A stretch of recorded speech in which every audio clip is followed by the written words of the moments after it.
sufficient media activism to actualize, to bring to fruition some of the proposals that are in the Constitution in terms of how you structure media? That's one. And two, are media up to the challenge that is being thrown down in terms of generating depth and quality and contextualizing issues? Thank you, Kwamchetsi. This is really hard. When a friend of yours says things like that, it puts you on the spot at the risk of being stoned by your colleagues, then you could actually plead and just mute. But I refuse to do that because I am a responsible citizen of this country, apart from just being a media practitioner. And say that the promulgation of that constitution for us in the media fraternity was a huge achievement. We had been at it for years. We had been very good friends with Zane's constituency. We were friends with everyone who wanted a new constitution. So did we. We also wanted a new constitution. But then we were also in that whole stage playing a different role, wanting to actually see the birth of a new country, wanting to see people's rights being respected.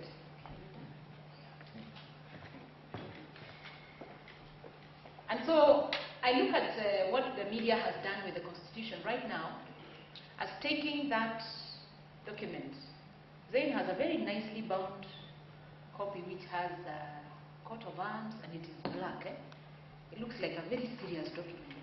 Maybe you could present that to me as a gift, just as a gift the way you just said. And I say that the media has taken that constitution and turned it around to the citizens to use it as a mirror. This is where we are reflecting our aspirations as Kenyans.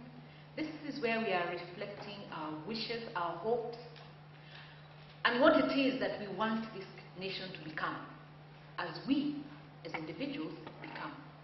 So every time we talk about this constitution, we are actually reflecting where this country is now headed. And I must say, we may not be on the streets being activists in an activity that you will actually see. But if you read the pieces that have been written, indeed, we have taken time to understand the Constitution. We have taken time to apply it to the current citizens that we have, and to even look forward to the ones that will be there maybe in 2030, 2050, and see how it will apply to them. But here is our dilemma. We ourselves, in our media houses, are going through the motions of that metamorphosis. We have operated under a certain frame for the longest time. But now, we have had this overnight change. We are addressing a citizen that knows different things. And so we are taking that constitution and actually seeing how it affects the way we deliver that information, the way we unpack that constitution to those populations that are out there. At the same time, we are asking ourselves questions. Not just how does it change the way we are governed, how does it change the way we relate with each other, but we are also asking, how does it change the way we ourselves write? Because that has been affected, and we cannot pretend about it. I have seen a few drastic changes. I have seen bulletins renamed. That's the beginning. When we get a new baby, we give it a name. So for the newsroom, some bulletins have been renamed. Focus has shifted from just covering what is happening in the capital, what is happening at State House and in the ministry. We have now gone to the Manyatas. We are talking about what is happening there. And by this, I want to say that we as the media have taken it upon ourselves to begin to set a different type of agenda for the country. That is why we are going to the villages, putting our cameras and creating newsrooms outside mud huts and saying, this is Kenya, this is where we are, and these are the people that we are talking about. These are the people that are being affected by that document, that one that is bound, that one. And that's why I say, indeed, we have changed. We have changed. Maybe not to the levels of your expectations, but we are making an effort at it. And do appreciate that we are making an effort at it while we ourselves are metamorphosizing. We have a different kind of scenario in as far as who the media are. The media is not what now we describe as mainstream, the big media houses. There's some grassroots media which is completely vibrant. And those are the ones who feel I can champion some of their needs, some of their voices in different forums. And that's why we have something called alternative media.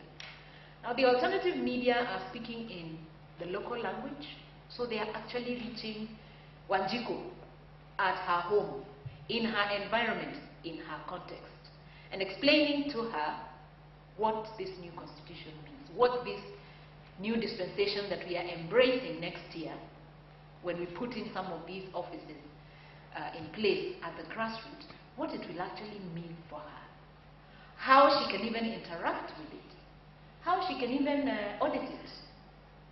And that is why I say that the media has actually changed. And the media itself has taken a step to inform itself. We have been holding series of meetings to discuss and to understand this document called the Constitution, which is what is our mirror for today.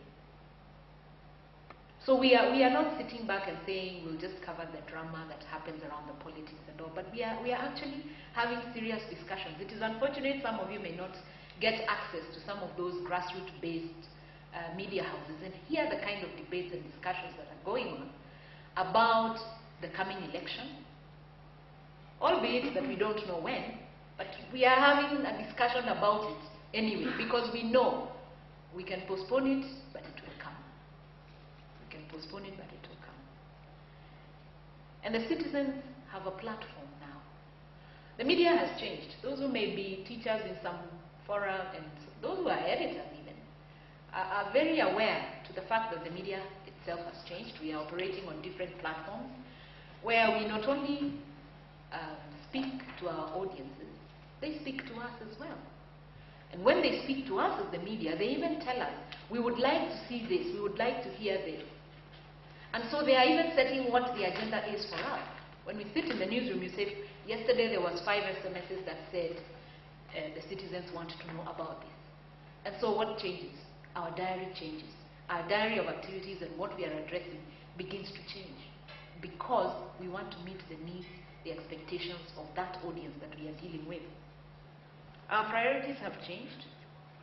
And just like when you give birth to a child, they have to crawl, then start taking steps, fall down a few times, and then take off and run. We're in a new dispensation, just like you are.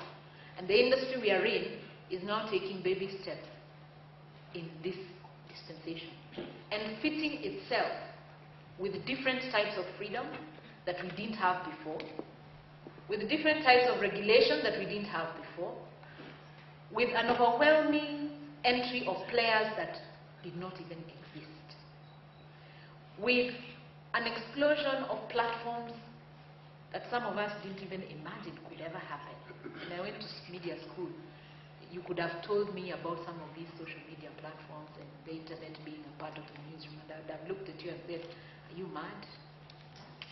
But I am glad that I have lived to see it.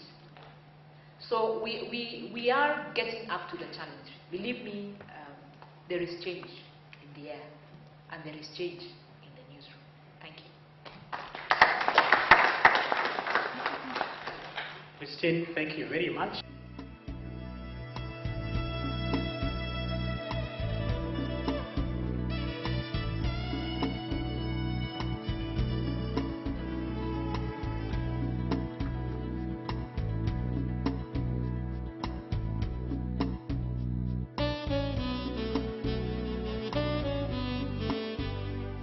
you.